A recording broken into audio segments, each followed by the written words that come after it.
حج کے 5 دن۔ اب آپ حضرات کے سامنے حج کا طریقہ بیان کیا جا رہا ہے۔ حج بہت آسان ہے۔ حج کے 5 دن ہیں، 8، 9، 10، 11، 12۔ ان 5 دنوں میں کچھ کام کرنے ہیں، اس کو حج کہتے ہیں۔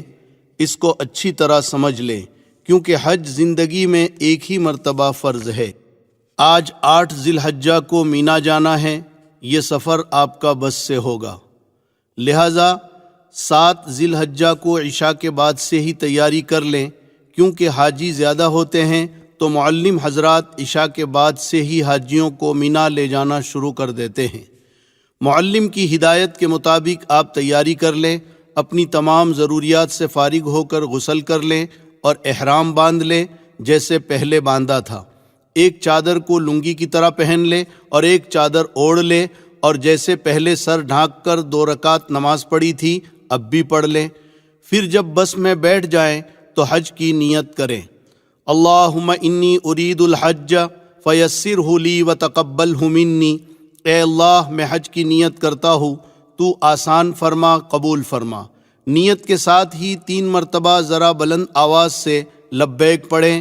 لبیک اللہم لبیک، لبیک لا شریک لک لبیک، ان الحمد والنعمت لک والملک لا شریک لک۔ اور عورتیں آہستہ آواز میں لبیک پڑھیں۔ اب آپ کا احرام شروع ہو گیا اور وہ ساری پابندیاں لگ گئیں جو پہلے بیان کی گئی۔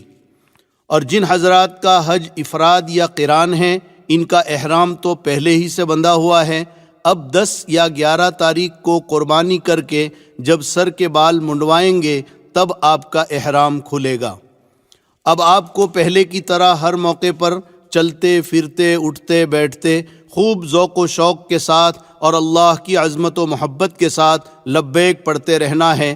اور 10 ذی الحجہ کو بڑے شیطان کو جب کنکری ماریں گے تب تک یہ پڑھتے رہیں گے، اور یہ خیال کر کے پڑھنا ہے کہ میں حضرت ابراہیم علیہ السلام کی پکار کا اللہ کو جواب دے رہا ہوں اور اللہ میری بات سن رہا ہے۔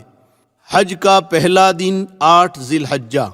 آج آپ مینا پہنچیں گے۔ 8 تاریخ کو ظہر سے پہلے تقریباً تمام حاجی مینا پہنچ جاتے ہیں۔ یہاں پہلے سے خیمے ٹینٹ لگے ہوتے ہیں۔ معلم کی بس آپ کو اپنے خیمے تک پہنچا دے گی۔ مینا جاتے وقت اس بات کا خیال رکھیں کہ 400-500 ریال ساتھ میں رکھ لیں اور بہت زیادہ سامان اور وزن اپنے ساتھ نہ لے جائیں، ورنہ آپ پریشان ہوں گے، کیونکہ یہاں آپ کو پیدل بھی چلنا پڑے گا۔ ضرورت کا سامان ضرور لے لیں، مثلاً 1 جوڑا احرام کی چادریں، ہوا کا تکیہ، لنگی، پلاسٹک کا مسلح، چٹائی، پردہ کرنے کے لیے چادریں، بریڈ، ستو، پھل، لوٹا، صابن، کنکریوں کی تھیلی، چپل رکھنے کی تھیلی وغیرہ۔ مینا جانے سے پہلے معلم کی بس کا نمبر اور مینا میں آپ کا خیمہ کہاں ہے اس کی معلومات کر لیں۔ اپنا تعارفی کارڈ ہر وقت اپنے ساتھ رکھیں۔ اپنے خیموں میں پہنچ کر اس بات کا پورا دھیان رکھیں کہ بے پردگی نہ ہو، اس لیے اگر ہو سکے تو خیمے کے ساتھیوں کو جوڑ کر حکمت و محبت کے ساتھ ان سے بات کر کے بیچ میں پردہ ڈال دیں تاکہ مستورات ایک طرف ہو جائیں اور مرد ایک طرف ہو جائیں۔ مینا پہنچ کر اپنے خیمے کا نمبر اور خیمہ کس روڈ پر ہے اسے بھی یاد کر لیں اور لکھ کر محفوظ کر لیں۔ مینا مکہ مکرمہ سے 3 میل کے فاصلے پر 2 طرفہ پہاڑوں کے درمیان بہت بڑا میدان ہے، جس میں پہاڑی رقبہ بھی ہے۔ پورے مینا کا مجموعی رقبہ 7 لاکھ مربع میٹر ہے، جس میں جمرات کی 5 منزلہ عالیشان عمارت بھی بنی ہوئی ہے۔ مینا میں آج آپ کو 5 نمازیں پڑھنی ہیں، ظہر، عصر، مغرب، عشاء اور 9 ذی الحجہ کی فجر۔ یہ 5 نمازیں اپنے خیموں میں باجماعت ادا کریں، بس اور کوئی کام آج مینا میں نہیں ہے۔ باقی وقت ذکر و دعا اور تسبیح و تلاوت میں اور حج کو سیکھنے میں گزاریں۔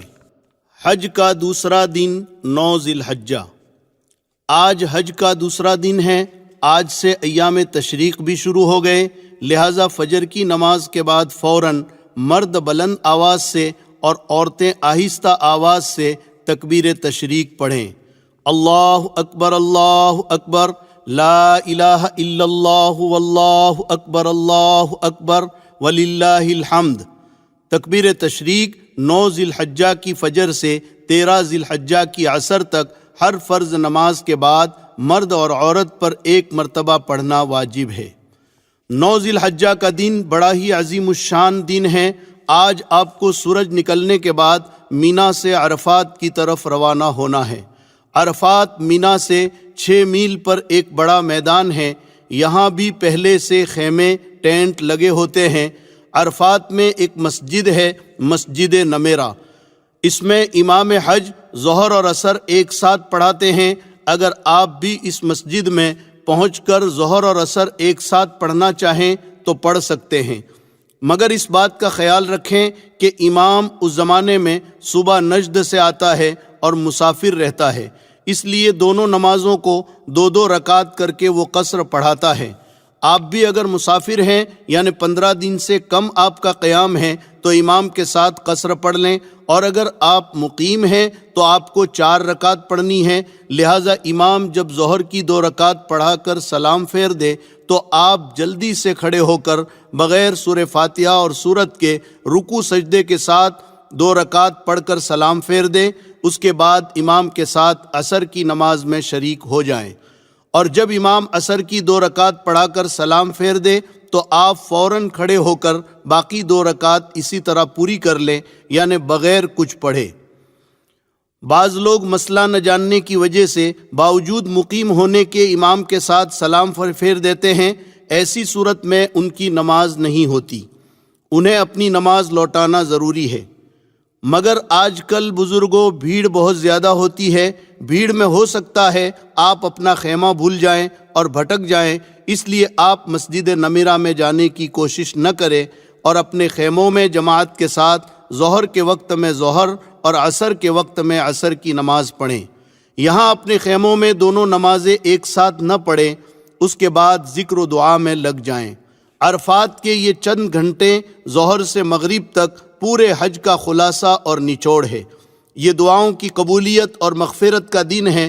اس دن میں اللہ تعالیٰ سمائے دنیا پر نزول فرماتے ہیں اور فرشتوں پر فخر کرتے ہیں کہ دیکھو میرے بندے ایک ہی حالت میں اس میدان میں بکھرے ہوئے ہیں، ایک ہی ترانہ ان کی زبان پر ہے، یہ مجھ سے توقع لگائیں، میرے سامنے ہاتھ اٹھا کر دعائیں مانگ رہے ہیں۔ اللہ تعالیٰ کہتے ہیں میرے فرشتوں ما اراد ہؤلائی، میرے یہ بندے کیا چاہتے ہیں، کیوں جمع ہوئے ہیں؟ پھر اللہ کہتے ہیں یا ملائکتی انی اشہدکم انی قد غفرت لہم، میرے فرشتوں گواہ رہو میں نے ان تمام بندوں کی مغفرت کر دی۔ لہٰذا پوری طرح ہم اللہ کی طرف متوجہ رہیں۔ آج کا خاص کام دعا اور استغفار ہے۔ غروب تک قبلہ رو کھڑے کھڑے جتنا کھڑے رہ سکتے ہیں، پھر بیٹھ کر، پھر کھڑے رہ کر اللہ کے سامنے خوب گڑ گڑائیں، دعا کی کتاب پڑھیں۔ اس دن میں اپنے مالک کو جتنا منوا سکتے ہیں منوا لیں، اپنے لیے، گھر والوں کے لیے، والدین کے لیے، رشتہ داروں کے لیے، محسنین کے لیے، دوست و احباب کے لیے، مرحومین کے لیے اور تمام حاجیوں کے لیے اور پوری امت کے لیے خوب گڑ گڑا کر دعا مانگے، جس زبان میں مانگ سکتے ہیں مانگے۔ عرفات کے میدان میں زوال سے غروب تک کے وقت میں تھوڑی دیر وقوف کرنا یعنی ٹھہرنا حج کا بہت بڑا فرض ہے۔ اسی لیے حدیث شریف میں فرمایا الحج عرفہ، حج عرفہ ہی کا نام ہے۔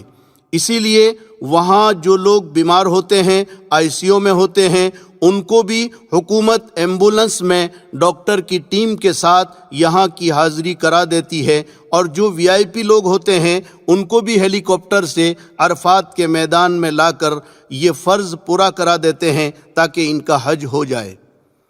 ہو سکے تو عرفات کے میدان میں یہ چند معمولات بھی کر لیں۔ عرفات کے معمولات: عرفات میں ظہر کے بعد یہ 4 عمل کریں۔ نمبر 1، چوتھا کلمہ 100 مرتبہ، لا الہ الا اللہ وحدہ لا شریک لہ، لہ الملک ولہ الحمد وہو علی کل شیء قدیر۔ نمبر 2، بسم اللہ کے ساتھ سورہ اخلاص 100 مرتبہ، بسم اللہ الرحمن الرحیم، قل هو اللہ احد اللہ الصمد لم یلد ولم یولد ولم یکن لہ کفوا احد۔ نمبر 3، درود ابراہیم اخیر میں وعلینا معہم کے اضافے کے ساتھ 100 مرتبہ۔ اللہم صلی علی محمد وعلی آل محمد کما صلیت علی ابراہیم وعلی آل ابراہیم انک حمید مجید وعلینا معہم۔ نمبر 4، استغفار جو آپ کو یاد ہو 100 مرتبہ، استغفر اللہ ربی من کل ذنب واتوب الیہ۔ اس کے ساتھ قرآن کی تلاوت، مناجات مقبول یا الحزب الاعظم بھی پڑھ سکتے ہیں تو ضرور پڑھیں۔ حضور اکرم صلی اللہ علیہ وسلم سے عرفات میں دودھ پینا ثابت ہے، لہٰذا سنت کی اتباع میں آپ بھی اگر میسر ہو سکے تو دودھ پی لیں یا کوئی اور چیز کھا پی لیں۔ یہاں پر ایک مسئلہ اچھی طرح سمجھ لیں کہ یوں تو عرفات کا وقت 9 تاریخ کی زوال سے لے کر 10 تاریخ کی صبح صادق تک ہے، یعنی اس درمیان میں کوئی بھی آدمی حج کی نیت سے احرام پہن کر تھوڑی دیر کے لیے بھی عرفات میں آ جائے تو وہ حاجی ہو جائے گا، مگر اس میں مغرب تک رکنا واجب ہے۔ اگر کوئی مغرب سے پہلے عرفات سے نکل جائے گا تو دم لازم ہوگا۔ مزدلفہ کی طرف روانگی۔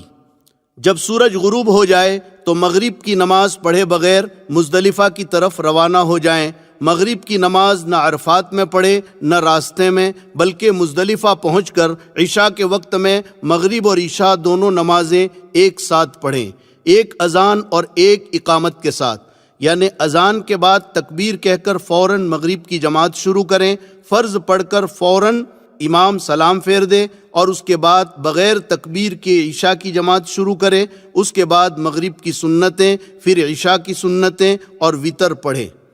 مزدلفہ عرفات سے 3 میل پر ایک میدان ہے، یہاں خیمے نہیں لگے ہوتے ہیں۔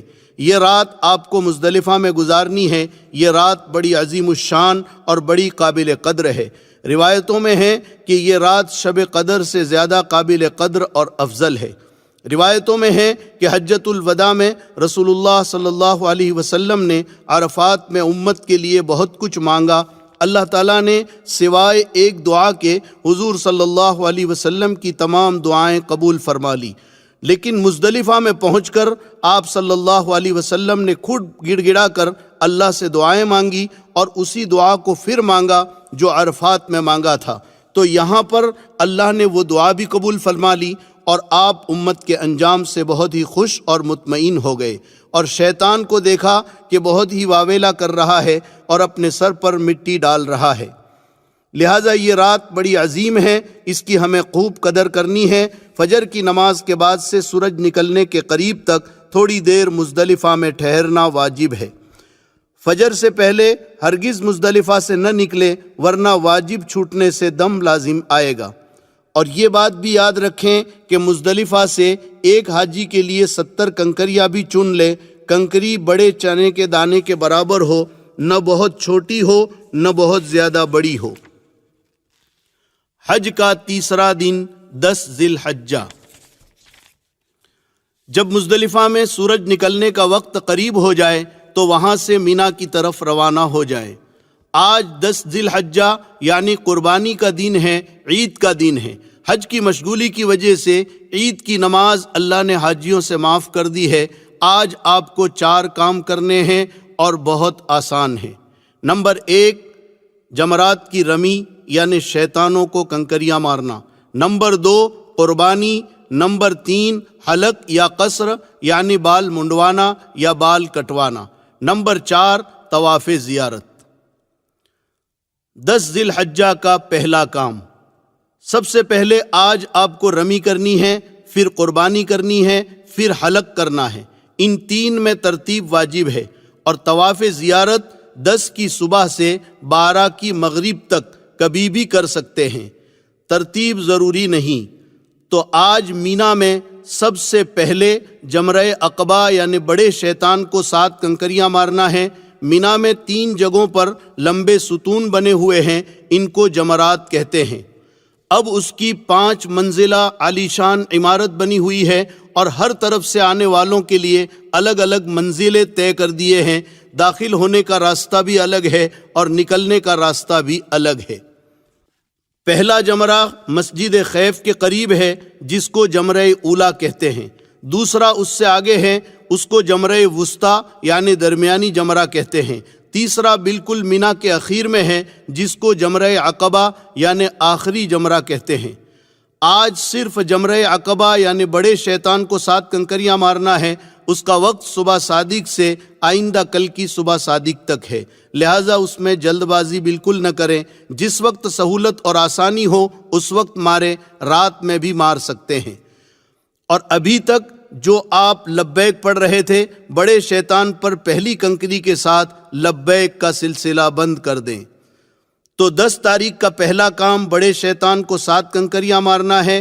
کنکری شہادت کی انگلی اور انگوٹھے سے پکڑیں اور ہر کنکری کے ساتھ یہ دعا پڑھتے جائیں، بسم اللہ اللہ اکبر رغمن للشیطان ورضن للرحمن۔ میں کنکری مارتا ہوں شیطان کو ذلیل کرنے اور رحمان کو راضی کرنے کے لیے۔ اگر پوری دعا یاد نہ ہو تو صرف بسم اللہ اللہ اکبر کہہ کر اپنی زبان میں کہیں، شیطان کو ذلیل کرنے اور رحمان کو راضی کرنے کے لیے میں کنکری مارتا ہوں۔ یہ بات ذہن میں رکھیں کہ کنکریاں ستون ہی کو لگنا ضروری نہیں، بلکہ ستون کے اطراف میں بنے ہوئے دائرے میں بھی گر جائے گی تو واجب ادا ہو جائے گا۔ یہ بات بھی اچھی طرح سمجھ لیں کہ ہر کنکری کو الگ الگ مارنا ہے۔ اگر کسی نے غلطی سے یا غصے سے 7 کنکریاں ایک ساتھ مار دی تو یہ ایک ہی کنکری مانی جائے گی، لہٰذا ایک ایک کنکری الگ الگ ماریں۔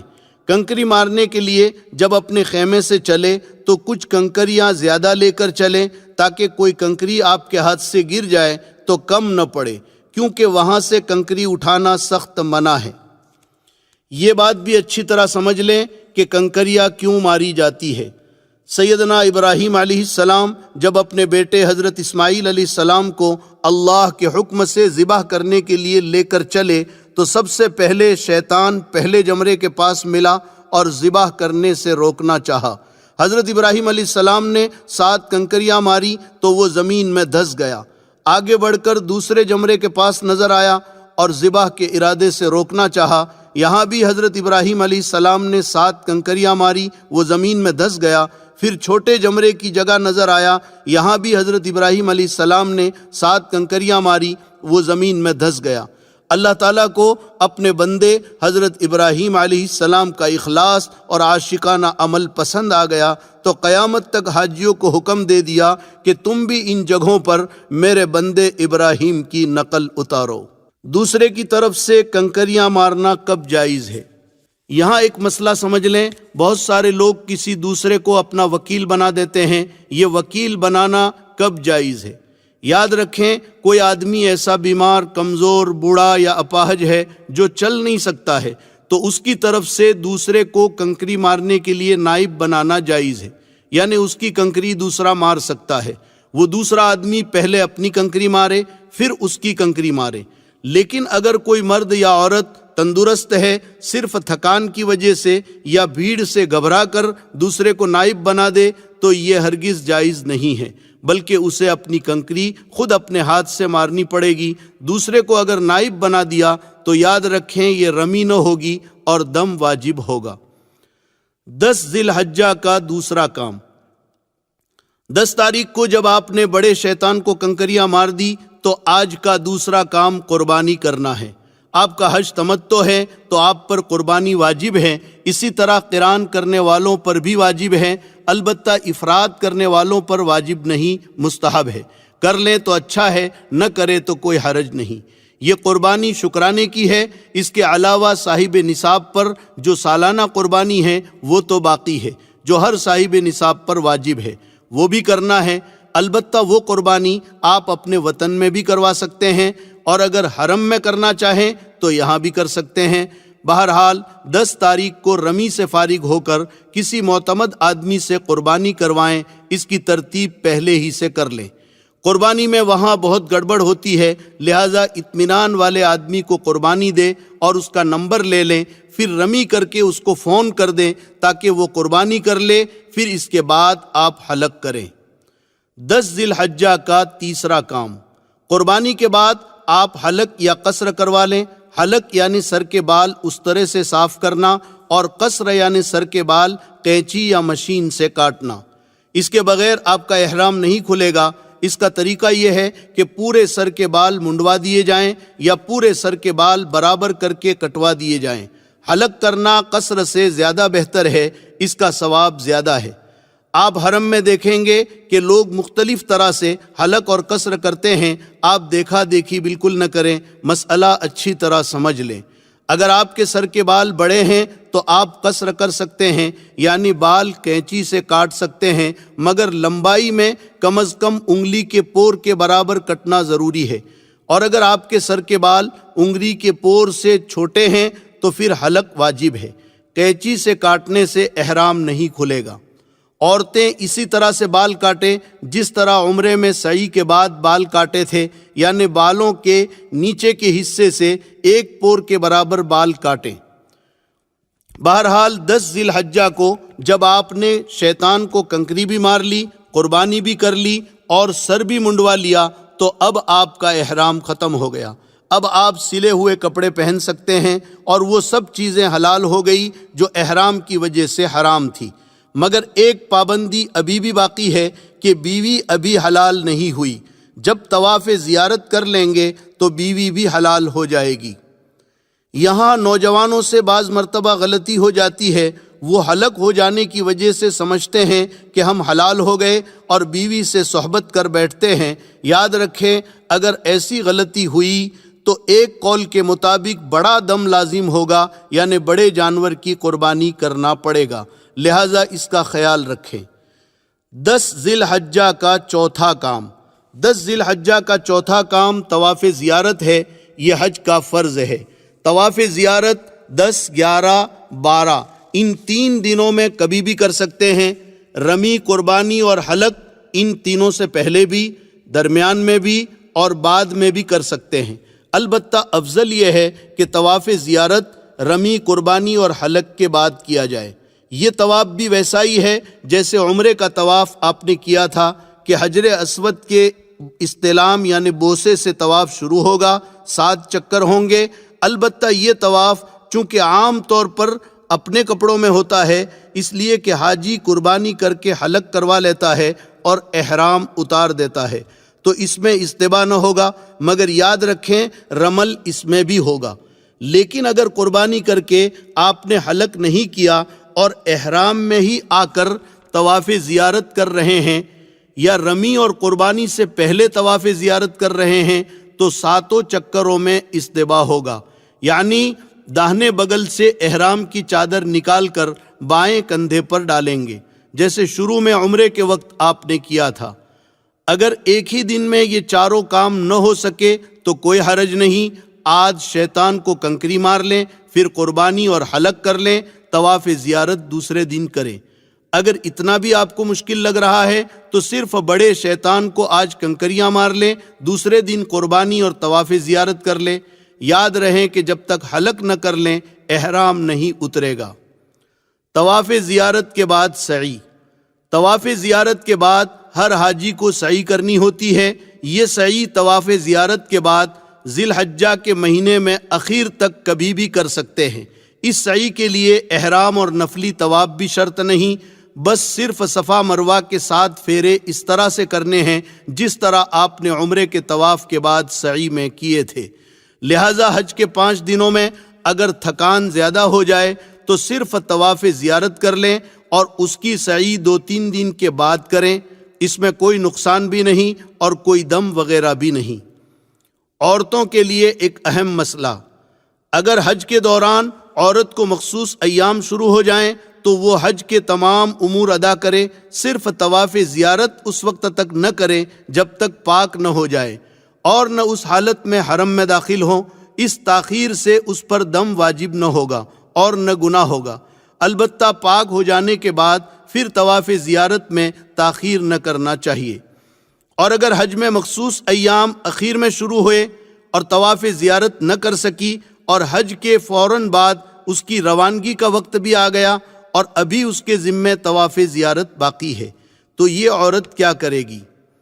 تو اس میں آپ اچھی طرح مسئلہ سمجھ لیں کہ حج کے بعد عورت کا قافلہ روانہ ہو رہا ہے اور اس کے لیے رکنے کی کوئی شکل نہیں ہے، تو اس عورت کے لیے مسئلہ یہ ہے کہ اسی ناپاکی کی حالت میں کپڑا اچھی طرح لپیٹ کر استغفار کرتے ہوئے طواف زیارت کر لیں اور اس کے بعد حرم میں بڑے جانور کی قربانی کرا دیں۔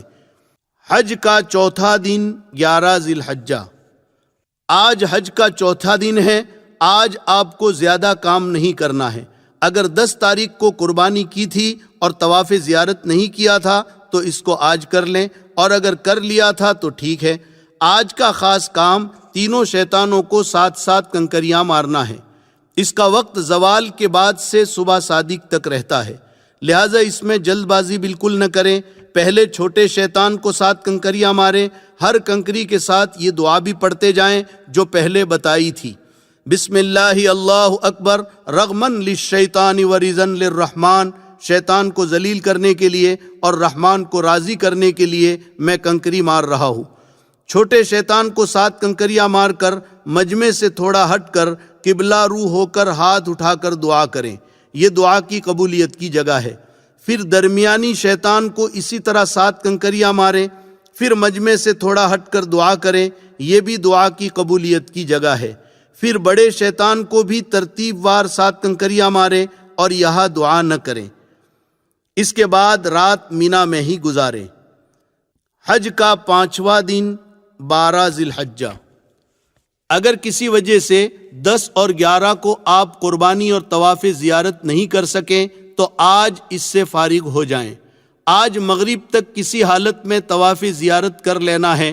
اگر آج مغرب تک نہیں کر سکے، کم از کم 4 چکر بھی نہیں ہو سکے تو دم دینا پڑے گا، اور اگر مغرب تک 4 چکر پورے ہو گئے تو دم نہیں آئے گا۔ باقی چکر مغرب کے بعد پورے کر لیں، اس کے بعد سعی کر لیں۔ آج کا خاص کام تینوں شیطانوں کو 7 کنکریاں مارنا ہے، بالکل اسی طرح جیسے کل مار چکے ہو۔ ہر کنکری کے ساتھ دعا پڑھنی ہے۔ پہلے اور دوسرے شیطان کو کنکری مار کر مجمع سے تھوڑا دور ہٹ کر دعا کرنی ہے، تیسرے شیطان کو کنکری مار کر دعا نہیں کرنی ہے۔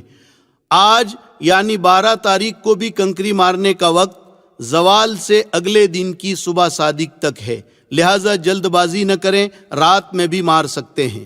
اس کے بعد 13 تاریخ کی رمی اختیاری ہے، آپ اگر کرنا چاہیں تو کریں ورنہ نہیں۔ قرآن نے دونوں آپشن دیے ہیں۔ اگر 12 تاریخ کو مکہ جانا چاہتے ہیں تو شام کو یا رات کو کنکریاں مارتے ہوئے مکہ نکل جائیں، لیکن اگر آپ لیٹ ہو گئے اور صبح صادق مینا میں ہو گئی تو پھر 13 کی رمی واجب ہوگی۔ اب 13 کی رمی بھی آپ کریں گے، اور 13 کی رمی کا وقت بھی زوال کے بعد شروع ہوتا ہے، مگر زوال سے پہلے بھی مار سکتے ہیں کراہت کے ساتھ، اور وقت مغرب تک رہتا ہے۔ 13 کی مغرب تک نہیں مار سکے تو دم لازم آئے گا۔ رمی کی بڑی فضیلت ہے۔ ہر کنکری پر اللہ تعالیٰ ایک مہلک اور بھاری گناہ معاف کرتا ہے جو آدمی کو ہلاک کرنے کے لیے کافی ہوتا ہے۔ طواف وداع۔ اب اللہ نے آپ کا حج پورا کر دیا، اب آپ پر کوئی خاص کام باقی نہیں رہا، صرف ایک کام رہ گیا، وہ یہ کہ جب آپ مکہ مکرمہ سے رخصت ہوں گے تو آپ کو رخصتی طواف کرنا ہے، جس کو طواف وداع کہتے ہیں۔ وہ بھی صرف طواف ہے، اس میں سعی نہیں ہے۔ اس میں بھی سہولت ہے، بالکل نکلتے وقت اگر موقع نہیں مل سکا تو کوئی حرج نہیں۔ حج کے بعد مکہ میں جتنے دن آپ رہیں گے تو اس میں آپ نفلی طواف تو کریں گے ہی، تو جو آخری طواف آپ نے کیا ہے وہ رخصتی طواف سمجھا جائے گا۔ لیکن اگر آپ کو پتہ ہے اور نکلنے کا وقت معلوم ہے اور موقع ہے تو آخری طواف دھیان کے ساتھ ضرور کر لیں۔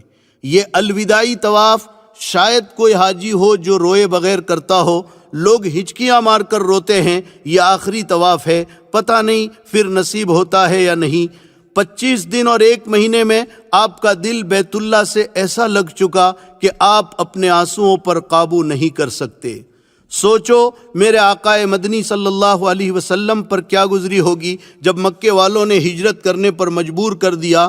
آپ کے 53 سال مکہ مکرمہ میں گزرے تھے، بچپن بھی یہاں گزرا تھا، جوانی بھی یہاں گزری تھی، جبریل امین پہلی وحی بھی یہاں لے کر آئے تھے۔ آپ کو کتنا بھاری پڑا ہوگا۔ آپ مکے سے باہر نکل کر ایک ٹیلے پر چڑھ کر مکے کی طرف حسرت بھری نگاہ ڈال کر روتے ہوئے کہہ رہے ہیں، یا ارض مکہ انکی لخیر ارض اللہ و احب ارض اللہ، اے سرزمین مکہ تو اللہ کی زمینوں میں سب سے زیادہ پیاری اور سب سے زیادہ محبوب ہے، مگر یہ تیرے اندر رہنے والے مجھے رہنے نہیں دیتے، اگر یہ مجھے نہ روکتے تو میں کہیں نہ جاتا۔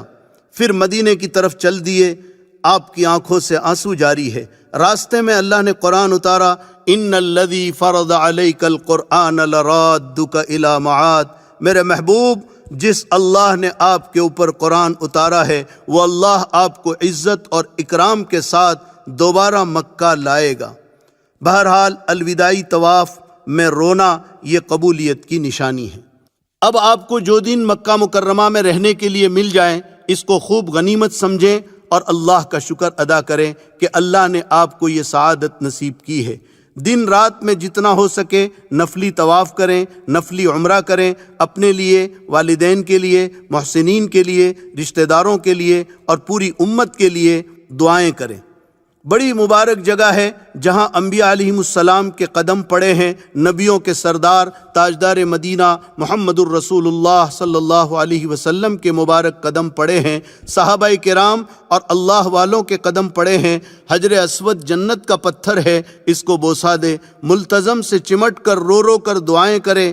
حتیم جو خانہ کعبہ کا حصہ ہے اس میں نماز پڑھے، محبت و عظمت سے اللہ کے گھر کو صرف دیکھتے ہی رہے، کیا پتہ ان مبارک جگہوں پر پھر حاضری کی سعادت میسر آتی ہے یا نہیں۔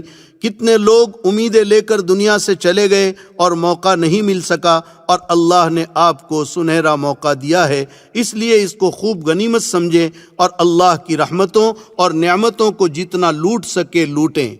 مزے لوٹوں کلیم اب بن پڑی ہے، مزے لوٹو کلیم اب بن پڑی ہے، بڑی اونچی جگہ قسمت لڑی ہے۔ مکہ مکرمہ کے کچھ تاریخی اور متبرک مقامات۔ جنت المعلی مکہ مکرمہ کا قبرستان ہے، یہ جنت البقیع یعنی مدینے کے قبرستان کے بعد تمام قبرستانوں سے افضل ہے۔ ہزاروں صحابہ کرام اور اولیاء عظام اس قبرستان میں مدفون ہیں۔ حضور اکرم صلی اللہ علیہ وسلم کی پہلی بیوی حضرت خدیجۃ الکبریٰ رضی اللہ تعالی عنہا بھی اسی قبرستان میں مدفون ہے، اس کی زیارت بھی مستحب ہے۔ جبل ابو قبیس مسجد حرام سے باہر صفا سے متصل ایک پہاڑ ہے، جس پہاڑ پر چڑھ کر حضور اکرم صلی اللہ علیہ وسلم نے قریش کو اسلام کی پہلی دعوت دی تھی۔ یہاں بنو ہاشم آباد تھے اور اسی پہاڑ کے ایک حصے میں وہ گھاٹی تھی جس میں 3 سال تک حضور اکرم صلی اللہ علیہ وسلم کے ساتھ بنو ہاشم کا بائیکاٹ ہوا تھا۔ صفا سے ملے ہوئے پہاڑ کے اس حصے میں آج شاہی محل بنا ہوا ہے، جبکہ سامنے والے حصے میں حکومت نے سرنگیں نکالی ہے، تصویر میں آپ دیکھ رہے ہیں۔ روایتوں میں ہے کہ یہ وہ پہاڑ ہے جس کو کائنات کی تخلیق کے وقت اللہ تعالیٰ نے سب سے پہلے پیدا کیا تھا۔ مولد النبی یہ وہ جگہ ہے جہاں حضور اکرم صلی اللہ علیہ وسلم کی پیدائش ہوئی۔ صفا مروہ سے باہر والے صحن کے سامنے کے حصے میں جو عمارت اور لائبریری ہے، یہ وہی مبارک جگہ ہے جہاں آقا مدنی صلی اللہ علیہ وسلم کی پیدائش ہوئی۔ غار حرا، اس کو جبل نور اور جبل حرا بھی کہتے ہیں۔ اسی کے اوپر وہ غار ہے جہاں حضور اکرم صلی اللہ علیہ وسلم نبوت ملنے سے پہلے قیام فرماتے تھے، اور اسی غار میں جبریل امین پہلی وحی لے کر آئے تھے۔ اس پر یہ آیتیں بھی لکھی ہوئی ہے، اقرأ بسم ربک الذی خلق خلق الانسان من علق۔ یہ پہاڑ اپنی مخصوص اور نمایاں شکل کی وجہ سے دور ہی سے پہچانا جاتا ہے کہ یہ جبل نور یا جبل حرا ہے۔ غار ثور، ہجرت کے سفر میں آپ صلی اللہ علیہ وسلم نے حضرت ابوبکر صدیق کے ساتھ 3 دن اسی غار میں قیام کیا تھا۔ یہ غار جبل ثور میں واقع ہے۔ یہ پہاڑ مکہ مکرمہ سے تقریباً 6 میل کے فاصلے پر ہے۔ دار ارقم، یہ حضرت ارقم ابن ابی الارقم رضی اللہ تعالیٰ عنہ کا وہ مکان ہے جہاں اسلام کے ابتدائی زمانے میں صحابہ کرام حضور اکرم صلی اللہ علیہ وسلم کے ساتھ چھپ کر نماز پڑھا کرتے تھے، قرآن اور دین کی باتیں سیکھا کرتے تھے۔ اب یہ مکان سعی کی جگہ میں تبدیل ہو گیا ہے۔ اسی جگہ حضرت عمر رضی اللہ تعالیٰ عنہ اسلام لائے تھے۔ مصعب ابن عمیر بھی اسی جگہ آ کر مسلمان ہوئے تھے۔ مسجد جن، طائف سے واپسی پر مکہ مکرمہ سے قریب آپ صلی اللہ علیہ وسلم نے نماز پڑھی تھی تو قرآن سن کر جنات جمع ہو گئے تھے اور مسلمان ہو گئے تھے۔ اس جگہ پر مسجد جن بنی ہوئی ہے جو 2 سڑکوں کے بیچ میں ہے۔ حرم شریف سے شعب عامر کی طرف آتے وقت محلہ شعب عامر اور محلہ سلیمانیہ کے درمیان سڑک پر نظر آتی ہے، وہی مسجد جن ہے۔ مسجد رایا، رسول اللہ صلی اللہ علیہ وسلم نے فتح مکہ کے دن اس جگہ فتح کا جھنڈا نصب کیا تھا۔ جنت المعلی کے راستے میں ہے۔ اس جگہ اب مسجد بنی ہوئی ہے، اسی کو مسجد رایا کہتے ہیں۔ تنعیم، جس جگہ سے حجۃ الوداع کے سفر میں حضرت عائشہ رضی اللہ تعالیٰ عنہا نے احرام باندھ کر اپنے بھائی حضرت عبد الرحمن کے ساتھ عمرہ کیا تھا، اس جگہ اب مسجد بنی ہوئی ہے جس کو مسجد عائشہ کہتے ہیں۔ مکہ مکرمہ سے شمال کی جانب 3 میل پر ہے۔ مسجد خیف، مینا میں ایک بڑی مسجد ہے۔ کہتے ہیں کہ اس میں 70 انبیاء کرام علیہم السلام مدفون ہیں۔ مسجد نمیرہ، عرفات کے کنارے پر بڑی مسجد ہے جس کو مسجد نمیرہ کہتے ہیں۔ مسجد کا خوشنما منظر آپ تصویر میں دیکھ رہے ہیں۔ مسجد مشعر الحرام، مزدلفہ میں بڑی مسجد ہے۔ حجۃ الوداع کے سفر میں حضور اکرم صلی اللہ علیہ وسلم نے پوری رات اسی جگہ گزاری تھی، اب یہاں مسجد بنی ہوئی ہے۔ مسجد استراحہ، مینا سے واپسی پر مکہ مکرمہ میں داخلے سے پہلے جو محلہ معابدہ ہے اسی علاقے میں ایک مسجد ہے۔ 13 ذی الحجہ کو حج سے واپسی پر رسول اکرم صلی اللہ علیہ وسلم نے ظہر عصر پڑھی تھی اور کچھ دیر آپ نے آرام بھی کیا تھا، اس لیے اس کو مسجد استراحہ کہتے ہیں۔